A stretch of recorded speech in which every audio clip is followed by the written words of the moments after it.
Hindi po ako sanay na tumatakbong iglesia. Napakarami kong debating nasaksihan. Hindi ako sanay na tumatakbo sila. Hindi, guys, lalaban naman daw sila sa atin sa lahat ng plaza. Pati raw sa Luneta. Wag niyo papatulan yun. Alam nyo kasi ganito kapatid, Manny, ano? Opo. Nung araw kasi meron akong deklarasyon.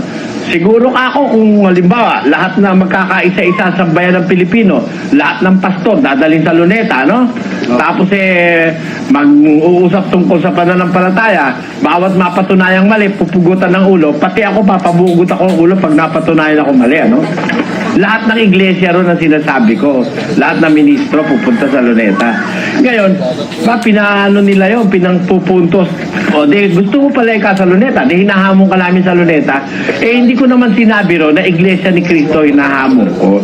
Dahil lahat ng pastor sa Pilipinas, tiwala ako, pero bukod lang sa mga iglesia ni Manalo. Yun. Kasi, ang iglesia lang naman ni Manalo ang may record na mga ministro na mamaril di ba? Ako masasaktan. Ang hamon ko sa national television at sa buong mundo pa, kung gusto nila, sa internet pa natin. Sabi niya ganito, gusto ko sa television Aba, kung sa Luneta, pwede naman kunan Sa lahat ng istasyon ng television Kung bidehin natin at pakunan natin at ipalabas natin sa buong mundo, pwede naman. Binigyan ko pa nga ng partida kung gusto nila ako magbabayad di ba? No? Kahit mayaman sila Yan ang sisiw na sinasabi nila. Pero yung pala, anong sabi nila? Ang may sabi pa yung justice nilang miyembro lalabanan ka namin siya sa lahat ng plaza. At sa Luneta, magdadaleka kami ng milyon-milyon para wag siya makapagsalita ng masama laban sa amin. Ano yun? Haharasin ba ako sa Luneta? Dahil dadalan ako ng milyon-milyon? Yun ang sabi ng justice nila. Nasa court record yan ni Attorney Rosal O ngayon, hindi naman ang sabi ni Bularan. Sige, laban tayo. Kaya lang, sa plaza muna. Kasi pag sa plaza, hindi na matutuloy sa TV Nakuha mo yung joke doon, Brother Joseph? Kaya yung pautot ninyo at yung mga pagbabalat kayo nyo na kunyari lalabang kayo, lumaban na kayo. Sa telebisyon, hinahamon ko kayo. Walang masasaktan, walang manganganib ang buhay sa telebisyon. At tingnan nyo, bawat pagkatapos, napapanood nyo, bawat pagkatapos ng cross-examination, nakikipagkamayan. Napapanood nyo. Saan dyan ang sinasabi nilang bugbugan? Saan malulupit daw mga ministro at mga kaanib sa Iglesia ni Cristo? Wala hong katibayan yan. Kaya nga, sabi natin kay Mr. Soriano, saka sa kanyang mga manggagawa, kay Daniel Rason, sino na, kahit sino sa kanila, basta bigyan nilang pahintulot, magkaroon ng isang maginoong debate. Kahit dyan mismo sa Pampanga, kapatid na Ramil. Sabagay, nabanggit rin nyo yung Pampanga. Nagkaroon din tayo ng debate sa Pampanga noong August 15. August 15, araw ng Martes, dyan po sa San Fernando, Pampanga. Teritoryo na ni Mr. Soriano. At ang kalaban po dyan, mga magkatunggali, Iglesia ni Cristo, at yung tinatawag na Seventh-day Adventist Church. At doon sa nasabing diskusyon o debate, yayamang ang paksa, Christology. Patutunayan nila, nung kabilang panig, na ang Panginoon Kristo ang tunay na Diyos. Kapatid na Ramil, doon lang sa huling tindig ni Mr. Richard Thompson, na kinatawan ng Seventh-day Adventist. Anong kanyang sinabi doon sa kanyang huling tayo at may panawagan sa kay Mr. Soriano? Yung bahaging yan, mas maganda marinig ng ating mga taga-subaybay. Ito po yun, pakinggan natin. Muli isang magandang hapon sa inyo, mga kaibigan at mga kapatid. Ako'y nagpapasalamat sa kabuuan ng mga pumunta rito, mga Seventh-day Adventist. Pwede po bang pumalakpak kayo tayo? Nakikita po natin, kaya alam nyo sa totoo lang, ewan ko mama bakit ang ibang samahan ng pananampalataya ay takot na takot makipagbibati sa mga kapatid natin, Iglesia ni Cristo. Sa totoo lang, yung sinasabi nilang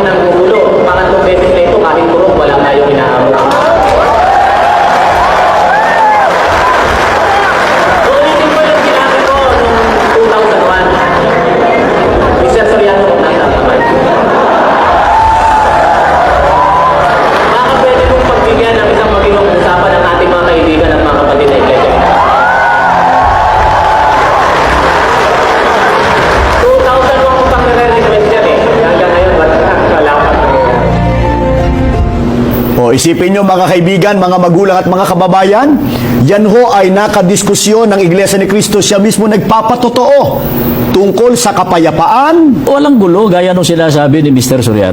Sa telebisyon, hinahamon ko kayo. Walang masasaktan, walang manganganib ang buhay sa telebisyon. Totoo pagkatapos nga nung diskusyon, yayamang tigtatlong tayo sa tindig. panig ng Iglesia ni Cristo, Opo. sa panig ng Seventh-day Adventist, anong naganap pagkatapos ng diskusyon? Nagbubugan na ba, kapatid na Ramil? Hindi eh. Nakikipagkamay kayo. Kayo, kapatid na may laki tayo. No? Tapos kami, nakikipagyakapan pa eh. O, ipakita natin yung bahagi. Ito po yung mga kaibigan. Punta tayo sa Hebreo 1:8. Opo. Sabi mo kasi, ang Diyos, kinakausap si Kristo na Diyos. Yun Diba? po, yun po ang sabi ng talata. Yun. Ang akala mo, si Kristo yung kausap na Diyos. Ay, hindi po yun ang akala ko. Yun po ang Sige. sinasabi ng talata. Sige, okay. Ngayon, doon sa 9. Doon sa 9. Opo. Ang sabi doon, kaya't ang Diyos mo. Opo. Sino yung Diyos ng anak? Ay, binanggit nga po yung Diyos na sinabi niyang Diyos niya. Sino yun? Walang binanggit doon kung sino yun. Ikaw magano doon. Sige, banggitin niyo na yung ama yun. Sige. Quiet po. Quiet. Basahin mo na yung ama yun. Sa makatwid, hindi mo alam kung sino yung Diyos, no? Eto po. Hindi Ganito. mo alam. Quiet po, quiet please. Nakikiusap po para di po tayo mantala. May sinabi ba akong hindi ko alam? Ano? Hindi ba yung Diyos nagsalita ron? May anak? Yun nga po ang sinabi. Ayun! Kaya, yung Diyos doon, yun ang Ama, hindi ba? Hindi po sinabi ng talata. Basahin nyo na yun yung ama. Ayun. Ito. Ito. But unto the Son is set thy throne, O Elohim. Ano yun? Elohim, Diyos po yun. Diyos yun. Opo. Yun ang Diyos sa Kristo. Opo. Ayun!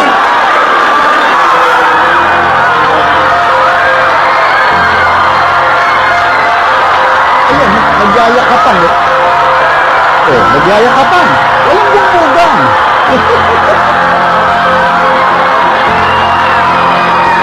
Yan kami ni Brother Thompson, nagyakap pa kami, nagyakap kami. Hindi pala si Carol de Beltran.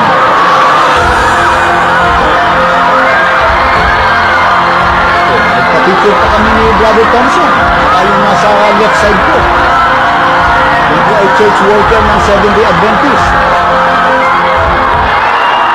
Napansin po ba ninyo yung mga nanonood sa kanilang telebisyon? Sports Pagkatapos ng laban, parang magkakaibigan o magkakapatid. Kaya, pagkatapos mismo nun, kapatid na Ramil, bago tayo maghiwa-hiwalay sa panig ng Seventh-day Adventist Church, saka sa panig ng Iglesia, anong pahayag mismo nung kinatawan ng Iglesia ng Adventista. Ito, pakinggan natin yung pahayag muli ni Mr. Thompson. Ito yon. Pagpasalamat.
O kaya may tanong po ako, meron bang maidadahilan? Meron pa bang maidadahilan si Mr. Eliseo Soriano at sa lahat ng kanyang mga tagapagturo o tagapangaral para umiwas sa diskusyon o debate?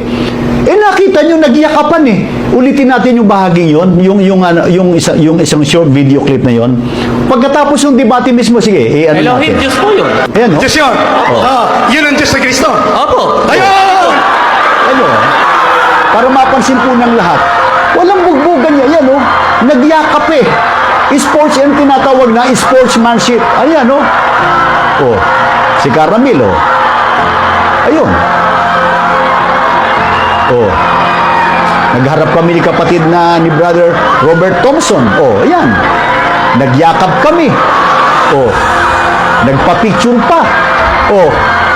Kitang-kita nyo. Lumaban lang si Brother Eli sa diskusyon. Oh. Lumaban lang siya. Payag ako na yumakap siya sa akin. Ito hamon ko. Mula kay Mr. Eliseo Soriano, umuwi po kayo sa Pilipinas. Harapin nyo sino mang ministro sa Iglesia ni Cristo. Ito, I guarantee you, Brother Eliseo Soriano o kaya si Mr. Daniel Rason, pag lumaban po kayo sa debate, mayayakap nyo ako. Payag po ko. Mayayakap nyo ako. Lalo ngayon, pandemya. Di ba, pandemya ngayon, may tinatawag na pagpapatest muna. Kahit po mag-positive kayo, kung sakali lang, ulitin ko, nagpatest kayo, kahit nag-positive kayo, yayakapin ko po kayo. Napansin po nyo, Mr. Eli, Meron ba ako sinabi namin yung makikipag-diskusyon ng iglesia? Wala nun! Wala nun! Wala nun! Ang sinungaling talaga nito. Una po sa lahat, sinungaling ka niyan eh.